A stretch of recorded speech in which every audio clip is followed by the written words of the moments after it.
जयपुर में प्रवासी राजस्थानी दिवस के अवसर पर राज्य सरकार ने बहुप्रतीक्षित राजस्थान पर्यटन नीति 2025 का औपचारिक विमोचन किया।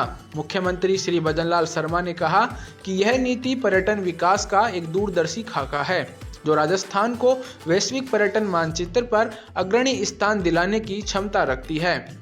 नई नीति में निवेश, नवाचार, रोजगार, डिजिटल सुविधा, धार्मिक सर्किट, एस्ट्रो टूरिज्म, एडवेंचर और वेलनेस जैसे क्षेत्रों को गति देने का व्यापक रोडमैप शामिल है। नीति क्रियान्वयन के लिए समर्पित इकाई, single web portal, digital platform और पीपीपी मॉडल को विशेष स्थान दिया गया है। इस दौरान केंद्रीय पर्यटन मंत्री श्री गजेंद्र सिंह शेखावत ने कहा कि प्रदेश के पर्यटन, संस्कृति, लोक पर्व, हस्तशिल्प, धार्मिक आयोजन और ऐतिहासिक धरोहरों में निवेश एवं नवाचार की अपार संभावनाएं हैं। उन्होंने प्रवासी राजस्थानियों को धन्यवाद देते हुए कहा कि उन्होंने राजस्थान की संस्कृति, परंपराओं और लोक पर्वों को अंतर्राष्ट्रीय स्तर पर प्रतिष्ठित करने में भारत के दूत की भूमिका निभाई है। उन्होंने दीपावली पर्व को यूनेस्को की अमूर्त विरासत सूची में शामिल किए जाने पर प्रसन्नता व्यक्त की। Friends, Rajasthan is India's most investment-ready tourism powerhouse. Rajasthan is not merely a destination, as Srikanth was telling now. It is an emotion for all of us, obviously, but also for the tourists also who comes to Rajasthan. It is a globally scalable tourism economy.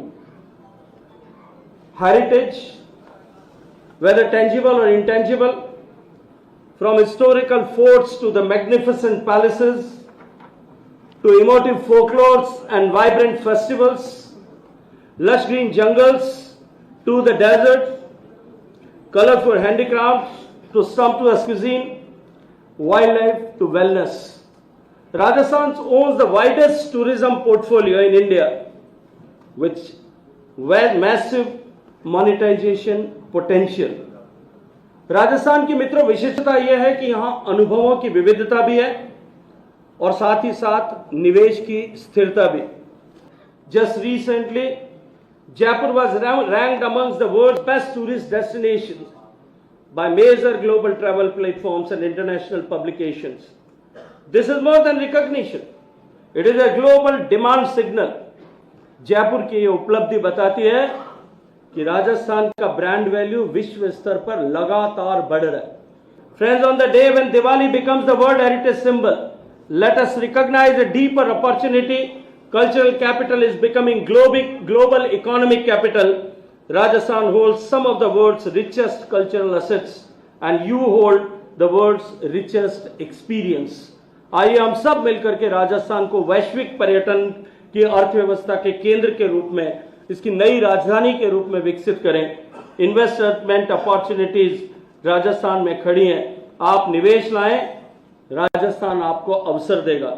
You bring investment, Rajasthan will platter you immense opportunities. आप दृष्टि लेकर के आए, आपकी दृष्टि को राजस्थान विस्तार देगा। You bring vision, Rajasthan will expand your vision. आप नेतृत्व लेकर के आए, राजस्थान आपको नई उड़ान देगा। आप इन्वेस्टमेंट का लीडरशिप लेकर के आए, Rajasthan will give wings to your leadership.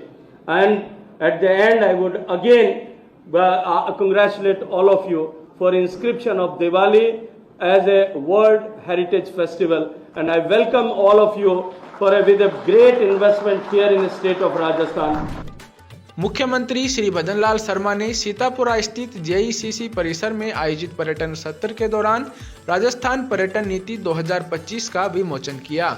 इस अवसर पर उप मुख्यमंत्री दिया कुमारी, पर्यटन विभाग के वरिष्ठ अधिकारी, प्रवासी राजस्थानी समुदाय तथा पर्यटन क्षेत्र से जुड़े प्रमुख हितधारक उपस्थित रहे। मुख्यमंत्री श्री भजनलाल शर्मा ने कहा कि यह नीति राजस्थान के पर्यटन विकास को नई दिशा देने वाला एक दूरदर्शी दस्तावेज है कि पर्यटन के क्षेत्र में राजस्थान में बहुत बड़ी गुंजाइश है।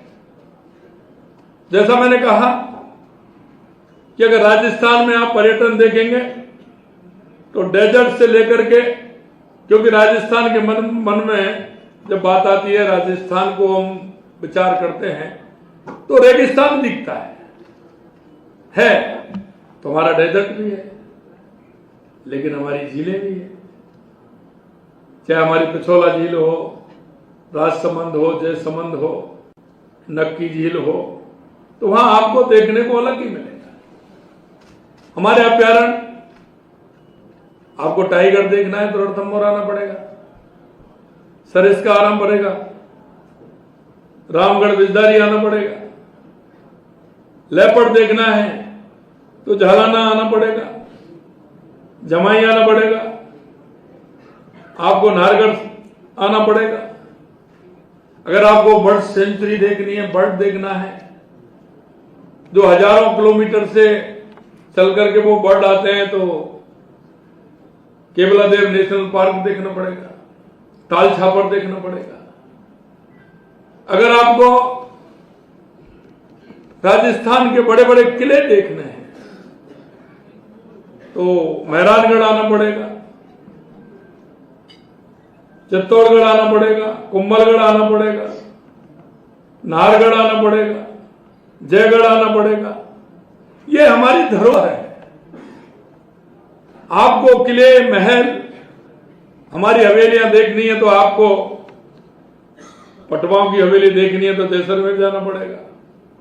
शेखावाटी की हवेलियां तो सीकर, झुंझुनू, चूरू हमारा जाना पड़ेगा, बीकानेर जाना पड़ेगा। अगर आपको धार्मिक टूरिस्ट, तो वो भी राजस्थान में सबसे अलग है।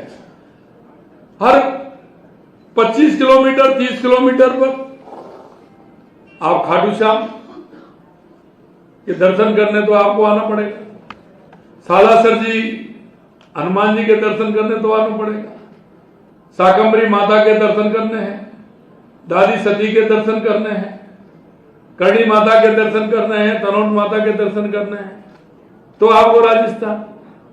श्रीनाथ जी आना है तो भी राजस्थान है, द्वारकाधीश आना है तो कांकरौली जाना पड़ेगा। अगर आपको सामरिया सेठ के दर्शन करने हैं तो चित्तौड़ आना पड़ेगा, त्रिपुरा सुंदरी के दर्शन करने हैं तो बांसवाड़ा आना पड़ेगा, सीता माता अभ्यारण्य देखना है तो प्रतापगढ़ जाना पड़ेगा, मेहंदीपुर बालाजी के दर्शन करने आपको दौसा जाना पड़ेगा, और गिरिराज गोवर्धन जी के दर्शन करने तो आपको भरतपुर जाना पड़ेगा।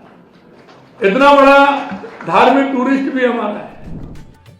राजस्थान के प्रमुख मंदिरों में यात्री सुविधाएं बढ़ाई जाएंगी। वन विभाग और देवस्थान विभाग के सहयोग से धार्मिक और वन्य जीव आधारित टूरिज्म हब भी विकसित किए जाएंगे। सरकार ऐतिहासिक स्मारकों का 3D लेजर स्कैन, VR अनुभव, डिजिटल संग्रहालय और लाइट एंड साउंड शो विकसित करेगी।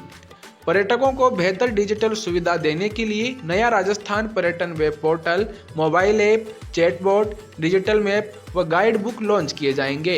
Astro tourism, food festival, adventure sports, eco tourism, film city, multipurpose event stadium, bird watching circuit, शौर्य पर्यटन सर्किट जैसे नए क्षेत्रों को बढ़ावा देकर राज्य में पर्यटन के अवसरों का दायरा व्यापक किया जाएगा। राज्य में 24/7 टूरिज्म कॉल सेंटर, मजबूत टूरिस्ट असिस्टेंस फोर्स, पर्यटक वाहनों में पैनिक बटन, QR आधारित फीडबैक सिस्टम, CCTV से सुरक्षा तंत्र को मजबूत किया जाएगा।